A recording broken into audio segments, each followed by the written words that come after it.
And joining me now is the man whose domination of the headlines this week has been rivalled only by Kevin Rudd. Barnaby Joyce, welcome to the program.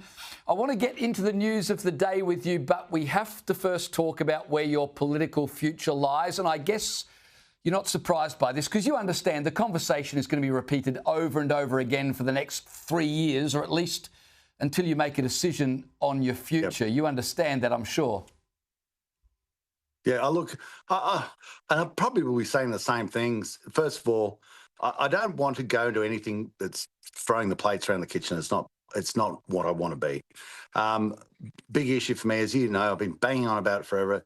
Getting out of net zero, it's so damaging to our nation, to our defence, to what's happening to farming communities, the deindustrialisation of Australia, power prices through the roof, poor people becoming poorer. This is just wrong in every level, and the only beneficiaries, billionaires.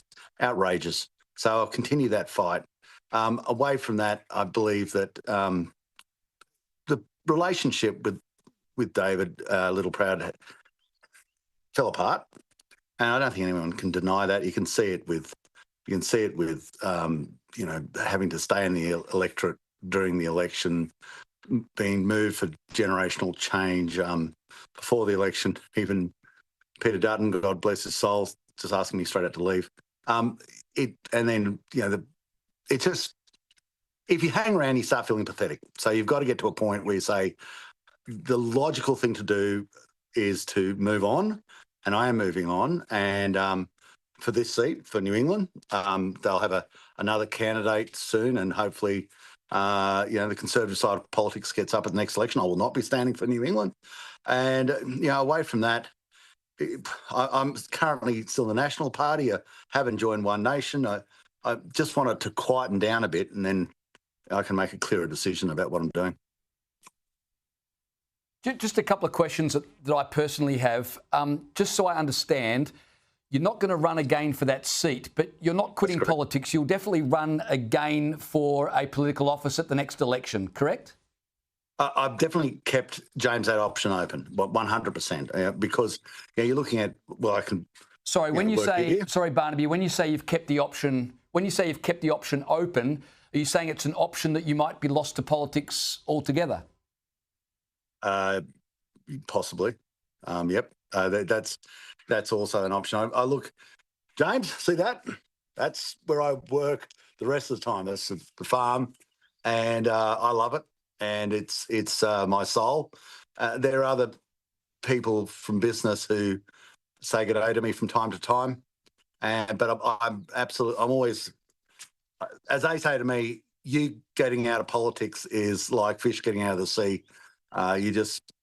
You're enthralled by the fight, and I suppose in a way I am. So I do believe there are a lot of fights that need to continue on for the betterment of Australia, more so than for the betterment of me. And we're in the middle of one right now, getting rid of net zero.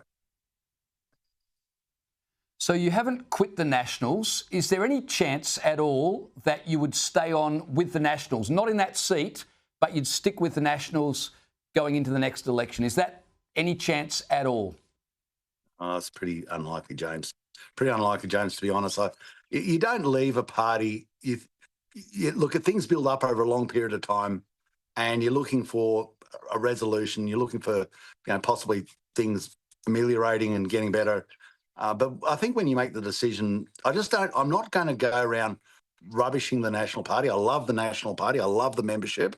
It's not my style. I'm not, as I said, going to throw the plates around the kitchen. I just want to keep some sort of dignity in this, but it's such a monumental move that I'd find it a little bit difficult to go back on, to be honest. I want to get your thoughts on comments from your colleague, Bridget McKenzie, on Sky News this morning. Here's what she had to say. I hope he comes back. He has an enormous contribution to make. We're a small but mighty force, and we're better when we all fight together. And it's really up to David to really repair that relationship so that can happen. She says it's David Littleproud's move to make. Has David Littleproud been in contact with you personally since all of this broke into the news, I guess, Monday? We had a brief conversation. Have you heard from him? Yes, we had a brief. He rang me. I missed the call. And I rang him back. We had a brief conversation as I was going to Rockhampton Airport. I was up there actually helping out the LNP in the Federal Divisional Council meetings. But we had a brief conversation. It was courteous. I don't know whether it resolved anything, but it was courteous, and that's the way I'd like to keep it. It's Bridget.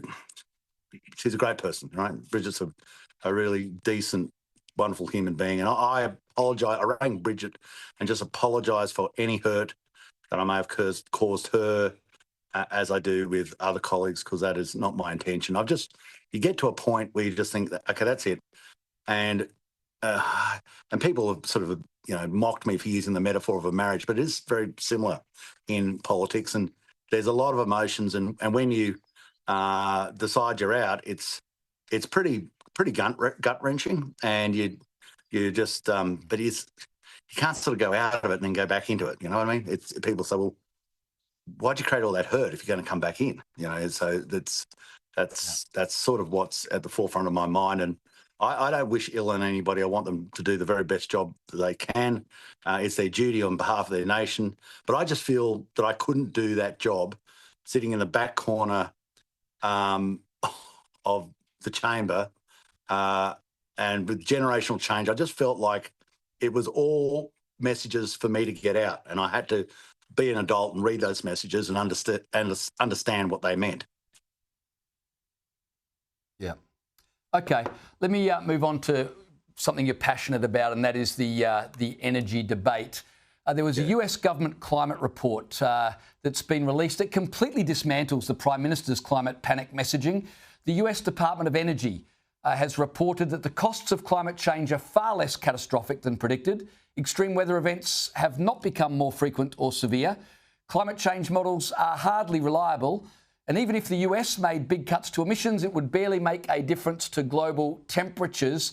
This report comes just months after Albanese used the Bush summit, you may remember, to preach drastic emission cuts as a way to prevent a climate catastrophe.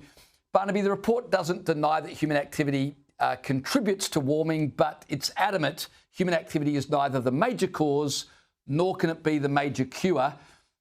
This is the US Energy Department. This is exactly what people like you have been saying now for years. Yeah, and let's extrapolate that out, James. If the US is not going to make a big difference to the climate, Australia is going to make none. But we are making a big difference to our capacity to defend ourselves. We are making a big difference to, as we basically take the poor people into the absolute destitution of not being able to afford their power. We've smashed the cost of living. We've lost our aluminium industry, plastics industry, urea industry, glass industry, down to oil refineries, and on and on and on it goes. The only thing we're changing is the prospects of Australia, and it's driving us into the dirt. And this idea, you will get, like, we might be heading into a drought now. On the goes the lights, hello. We might be going to a drought now. And you bet your life, people said, go, climate change, climate change, climate change. And this becomes the excuse for basically billionaires to make more billions of dollars. And I've had enough of that. Every idea, everything you hear, climate change. My horse doesn't come into the races, climate change. I had an argument with my neighbour, climate change. I got a flat tyre, climate change. It's the excuse for everything. But the idea that Chris Bowen and a room in Canberra can change the arc of heaven is patently absurd. But what you can do, and you are doing, is destroying your nation, and you've got to stop. And I'm a lot more passionate about that than my political future, believe you me. Well, Barnaby, personally, I do trust you remain in politics because we need someone to keep making that argument. And I appreciate you joining me tonight. Thanks so much.